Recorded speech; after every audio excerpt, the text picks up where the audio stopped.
Seul en mer, il se filme en train de se faire poursuivre par un requin, vidéo digne des « Dents de la mer ».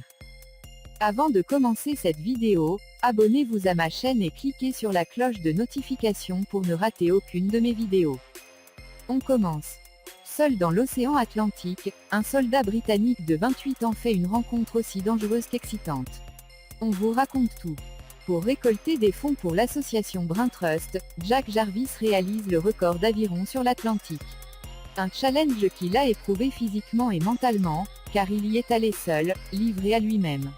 Cette virée entre le Portugal et Miami a pris une tournure inattendue quand un requin est venu le saluer. Comme dans les films.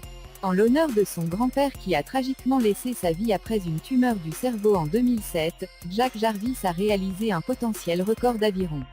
Il a traversé les 7200 km en une durée de 111 jours sur l'Atlantique.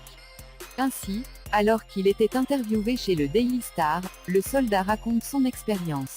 « J'ai vu une faune incroyable, disait-il pour commencer. Il a ensuite continué en parlant de l'animal qu'il avait rencontré. Il s'agissait en effet d'un requin à pointe blanche.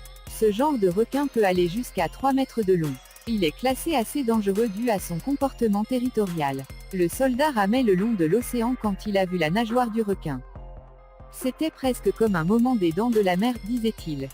Un soldat courageux. Si à sa place les gens en seraient terrifiés, Jack Jarvis a vu cette expérience d'un autre angle.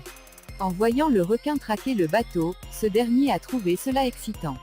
Et oui, et ce n'est pas tout. Au lieu de trouver un moyen de s'en débarrasser, il a décidé de prendre sa caméra.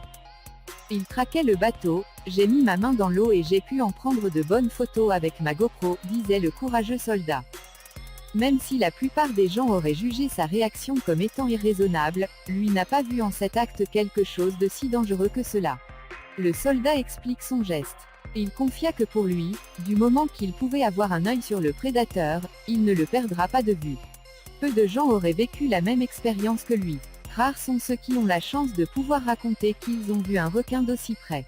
Les humains tuent des centaines de requins tous les ans tandis que les requins n'en tuent probablement que moins de 5 personnes en une année. Contrairement à ce que nous a appris la culture populaire, les requins ne sont pas des animaux assoiffés de sang. Les morsures surviennent d'ailleurs, la plupart du temps, à cause d'une erreur d'identification. Pour Jack, si quelqu'un devait avoir peur, ça aurait été le requin et non lui. Je me sentais plutôt en sécurité. Je pensais que s'il se rapprochait plus que je ne le souhaitais, je lèverais simplement ma main hors de l'eau et je serais en sécurité sur le bateau, a-t-il confié auprès des intervieweurs. Le requin a heurté mon bateau. Après environ 10 à 15 minutes de traque, le requin avait décidé de heurter le bateau de Jack Jarvis. Quelques jours plus tard, un autre requin est venu bousculer son bateau.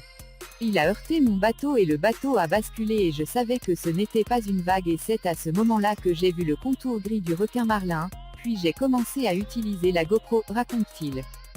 Encore une fois, il a pris la caméra. Jack Jarvis a pu filmer et pris beaucoup de photos des animaux marins qu'il a pu rencontrer le long de son voyage seul en mer. À la fin de la traversée, il a pu récolter 70 000 €.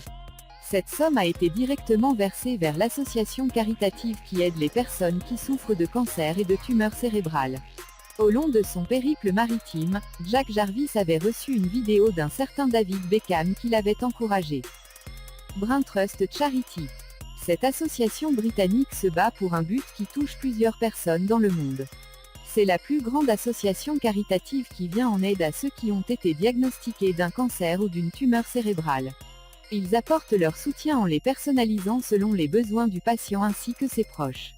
L'association travaille avec des personnels du milieu clinique pour apporter le meilleur soin ainsi qu'une aide pour se concentrer sur ce qui compte le plus. Brain Trust aide les personnes qui ont été diagnostiquées de ces maladies à se sentir moins seules et avoir moins peur de le confronter. Selon les besoins du patient ainsi que ses proches.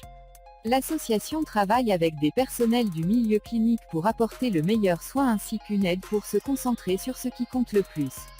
Brain Trust aide les personnes qui ont été diagnostiquées de ces maladies à se sentir moins seules et avoir moins peur de le confronter.